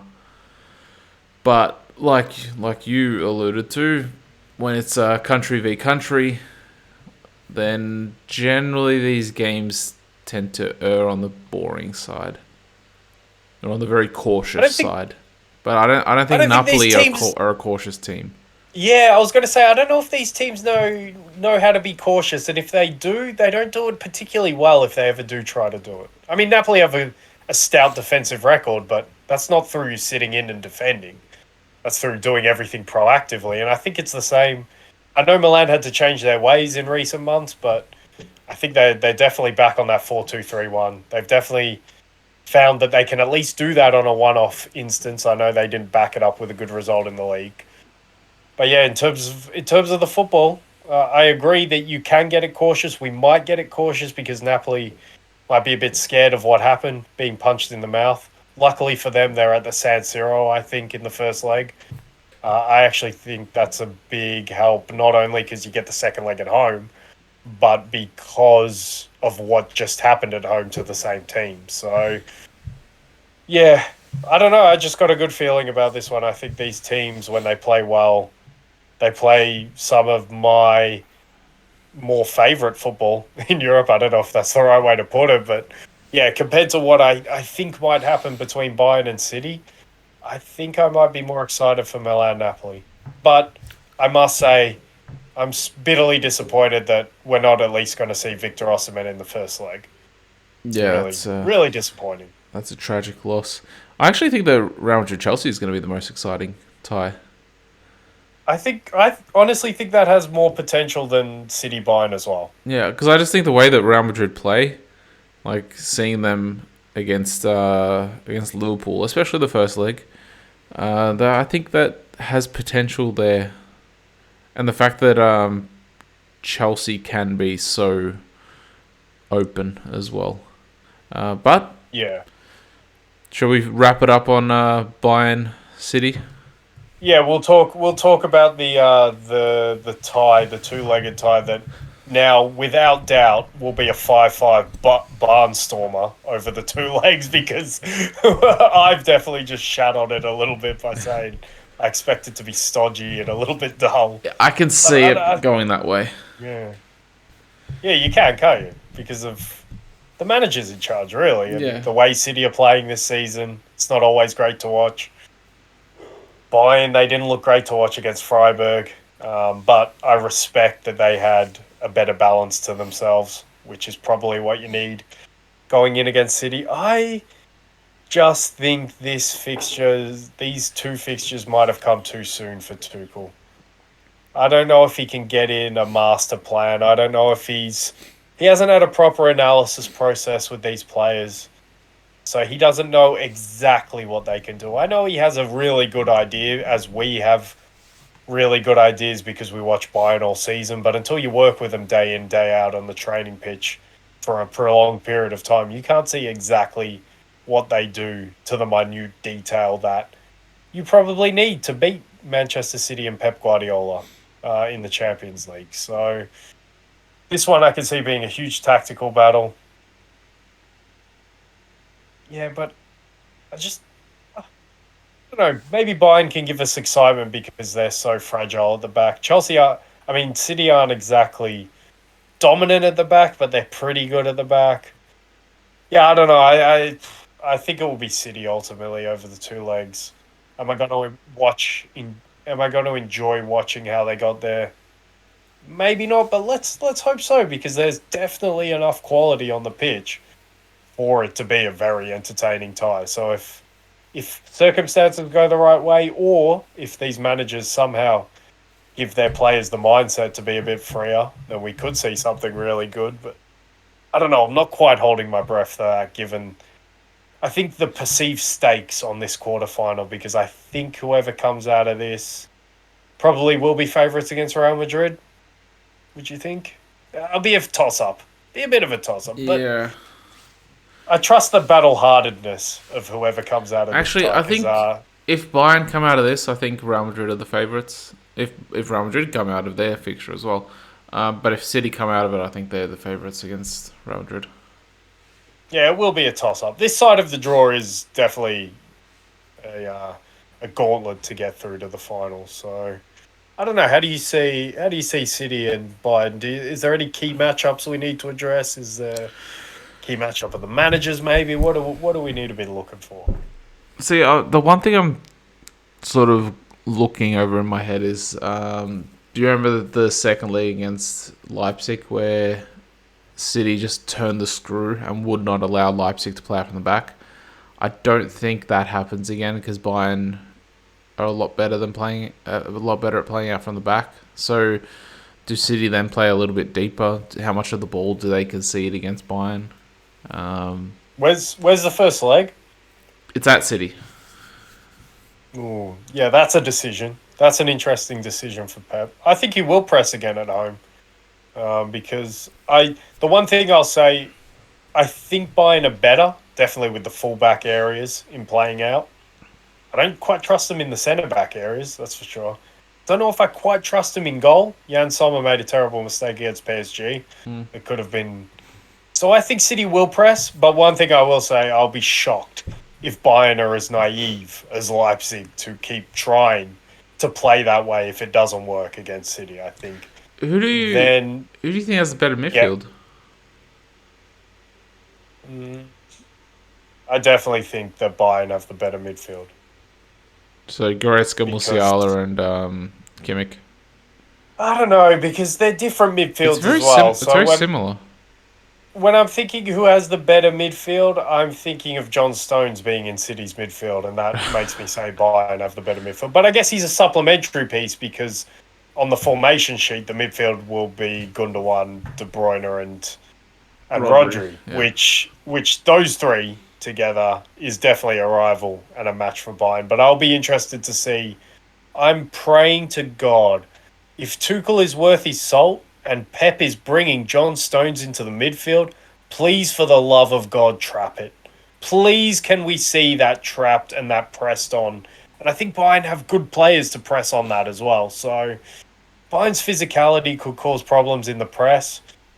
I don't know if Bayern's possessional game is good enough to give City problems. So then I think Tuchel has a question. Is it Choupo-Moting? Or is it my more fluid Mane sort of led front line? I know, and it's more collaborative between him, Sane, Gnabry, Muller, Musiala, whoever it may be. So I think Bayern, much like they did under Nagelsmann, they have a question of which kind of front line they want to go with. Maybe it will be the more fluid one. Maybe they can get more joy in the wide areas. Maybe Bayern's fullbacks can win those battles. Maybe João Cancelo could come back to haunt his Yeah, forward what if lines. he's the decisive factor? What if he's the one that scores or assists like the deciding goal? That would be spicy, wouldn't it? That would be really spicy. So Do you wait? I am interested. Oh, do you reckon he celebrates at the Etihad if he scores? Do you reckon he celebrates in Pep's face? Just like Pep did Oh, to our Simicast. Oh, I yeah. would love that. I would love it. I'm so sick of Pep, man. I respect the hell out of him. Yeah, I just hate that guy at the moment. this season he's lost a little bit of grace. Would you say? Maybe, but He, when you're there for that long, you're loved until you're hated. no, And but the thing I is, was like, he had that whole outburst around the Tottenham win, and then where they went 3-0 down, and then the whole investigation into the financial affairs. Like, he had that whole outburst in that 1-2 week period, and then him celebrating in Simicas's face as well. Like, there's these moments in the season where he's lost this grace that he had. he always when he's challenged, he's not that graceful. He's a bit of a fraud like that. He makes you believe that he's like always magnanimous, but he's not. He's a bloody sore loser. He's a terrible loser, just like any top manager is. So like I don't blame him for it. But yeah, like if we're all sitting here thinking that he's been gracious the whole time at City, then we've been looking at him through rose-tinted goggles because he definitely has not. I'm here to tell you that as a Liverpool supporter who's been monitoring Pep and City for years. No reason to anymore, but yeah, I'm interested to see what Guardiola does. I don't think he'll change too much because he's settled. I think there is weaknesses in there. And so that leads me to be very interested by what Tuchel does. I have a feeling And whether Bayern win this. I like that. I just think that I'm just like thinking of that left hand side with Davies and either Mane or I don't think Sane doesn't play on the left, does he? He plays on the right.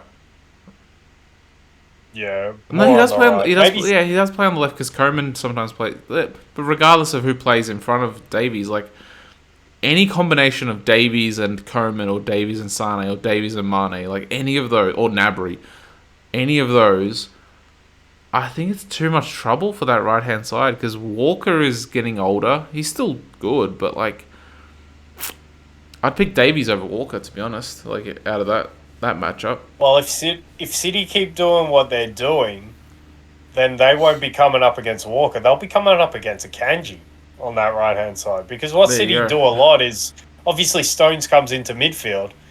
But what happens is normally, if anything breaks down, then Akanji has to go out to the right to defend the space, and Stones slots into the centre back to make that four. So yeah, that would be a good matchup for them, definitely. I mean, maybe I can somewhat see Guardiola's thinking in terms of I don't always trust Akanji close to his own goal, but he is a physical specimen. So maybe somewhat like Xavi with Ronaldo Araujo in matchups. He likes getting his physical specimen to defend the wide spaces and stuff like that. He's not the quickest though. Akanji's not in Araujo's ballpark in terms of quality, really, even physical quality. So there is joy there for sure. I think there's deficiencies, and that's why I'm so fascinated to see if Tuchel can exploit them or if Guardiola's gonna, from my viewpoint, keep getting away with it. Because I still don't. I hate the inverted fullback. I hate it. I'm like, I don't know if I hate it in general, but I hate it when it's John Stones. Like, I'm sorry, I'm not buying that one. Hey, what's happened to your boy Rico Lewis? Haven't seen him for a while. Well, apparently John Stones is a more reliable player there. No, but I take it back because I don't exactly hate him for inverted fullbacks because Zinchenko is a bloody master at it. He's awesome at it. And he was at Manchester City last season. Another master Philip Lahm did it as well. Yeah, Alaba and another did it. master at it was you know when I don't like it? I don't like it when it becomes a back three behind it and the fullback has to come ahead of the centre back. I like the angles where the fullback is still a little bit wider of the centre back, but they can tuck like right in and be close to the central midfield. So there's still angles to play balls there. I don't like it when the fullback comes all the way into central midfield, and now all of a sudden your centre back is wider of him, Well, and if anything breaks down, he defends that space. well, Zinchenko was popping up like where bloody Odegaard plays, like all the way on Saka's side. Like, do you remember Aston Villa? I could. Well, they were chasing that game as well, and I Yeah. can somewhat accept it because Arsenal are so dominant in this game, they get away with it. But until City get to that level of dominance, and I don't think you can get to that level of dominance if you're asking John Stones to be that guy. I'll tell you why I accept it with Zinchenko, because he's an attacking midfielder. He's a number 10, so it makes sense. Yeah. I'm not going to. I know people have been saying John Stones is a central midfielder. I'm not going to call him a number 10 by any means. Did you accept it with Fabian Delph? Because he was a central midfielder. Yeah, so he's not quite. Well, he was part of that Centurion team. I don't know how much I can shit on Fabian Delph right now. And didn't he play like almost every week as well? So he was actually a key part of that team. He was. He did play a lot that season. Yeah, well, there you go. Good old Delphi. Anything else to add on the City buying game? Do you think City will get through? Right. My logic says City will get through. I kind of hope. I don't know if I hope Bayern get through after axing Nagelsmann for Tuchel.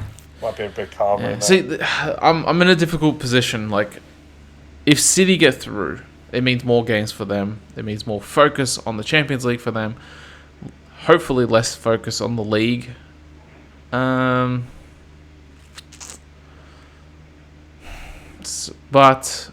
I don't know. A part of me is saying that Tuchel can get through, and that there's a potential that he has Pep's number. I know that last year, I think in the league, actually, not even last year. I think like even the year before that in the league, I don't think he has any wins. Like, because Pep did the double over Chelsea last year. But then the year before that, they beat them in the final. Chelsea beat City in the final. So, like, I think in these Is that where the whole thing stems? Is that where the whole Tuchel over Pep narrative stems? From that one game in the Champions League final? I think so, but there might have been maybe even from Germany as well. But in the league, I don't think Tuchel's beaten him.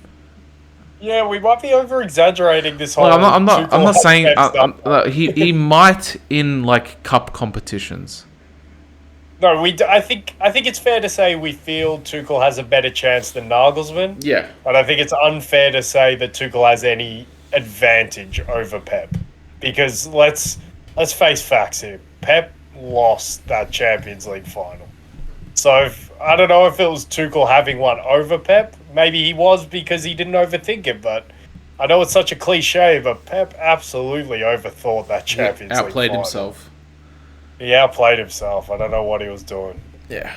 Well, I don't know. I still think that Bayern as a matchup, out of all the teams that are left, besides... that's wrong to say. Because Real Madrid and Napoli, I think, would be a very good matchup into City, but Bayern are there, like being maybe equal with those other two teams. So yeah, it's gonna be interesting. It's gonna be interesting. I'm looking forward. One thing I will say as well is under Nagelsmann, I thought, and they still have the ability to do it because of the personnel, but I thought there was a chance that Bayern could out-intense Manchester City over the 2 legs. Yeah, I can see that. I think it can still happen, but it's not really in Tuchel's style to do that. So that might have been an advantage and a disadvantage. Don't get me wrong. I'm not saying, well, if Nagelsmann was in charge, they'd get an advantage because of that. But I will say that they've probably lost the chance to have that advantage with Tuchel in charge, because I don't think he'll set out the team to do that, really. Yeah, I can definitely go along with that logic. And yeah, to wrap it up, Caleb, give predictions for at least the first legs. So Benfica at home to Inter. I think Benfica gets that. I reckon they get that. I reckon they get that 2-0. I'm gonna go for 2-1. I don't see them creating that kind of daylight. at home. A 1-goal margin. I don't know if it'll be 1-0 or 2-1. I don't know if it'll be any of the scores I'm saying because I'm generally wrong with these. But I'll go for a 1-goal margin of victory for Benfica. All right. City at home to Bayern.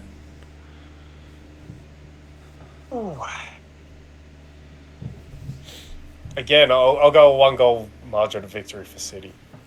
I reckon Bayern get that 2-1.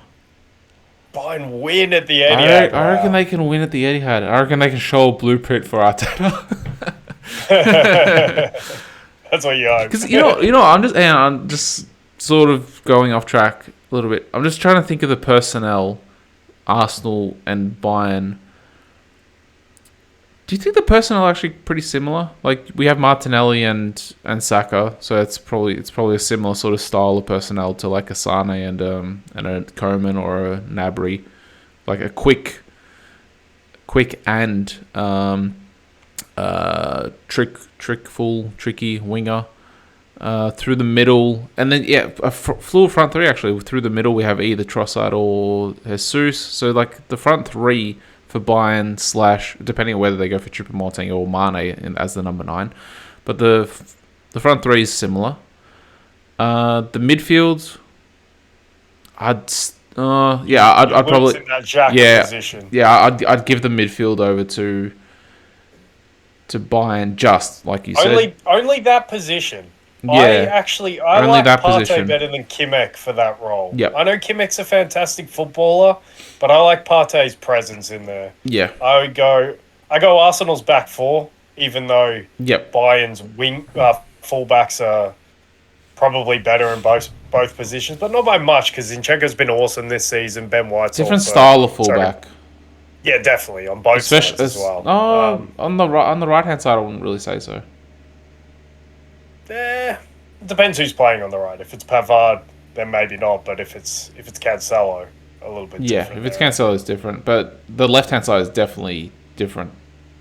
Yeah, that's a good matchup. Those two teams aren't too bad. I'd probably take more Arsenal players on this season's form than Bayern players. But what I'm getting at is the fact that if Bayern were to show a blueprint, I think that Arsenal have the personnel to go to the Etihad and do something very similar.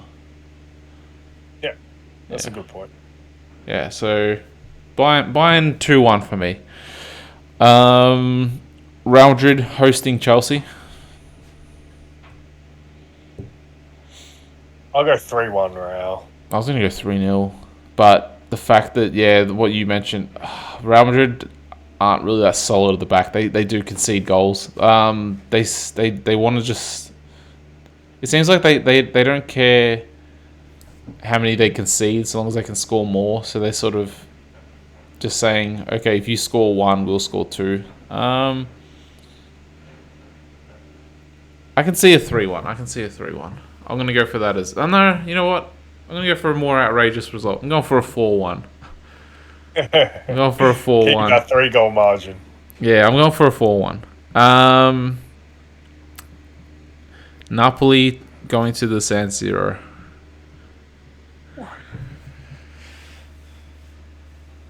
I'm going to go with the 2-2. Ooh, a draw. I'm going 3-0 Napoli. I reckon this is on the basis. Revenge. This is the revenge narrative. They go there and they just go all guns blazing. Oh, but no Osimhen.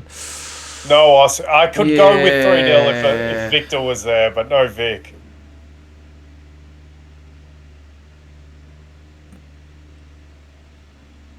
I'm taking that 3-0 back. If Osimhen was there, I'd stick with it. I'm either thinking 1-0 Napoli. I do think Napoli win. I'm either thinking 1-0 or 2-1. At the San Siro. Yeah, I do think that they win. They won there early in the season.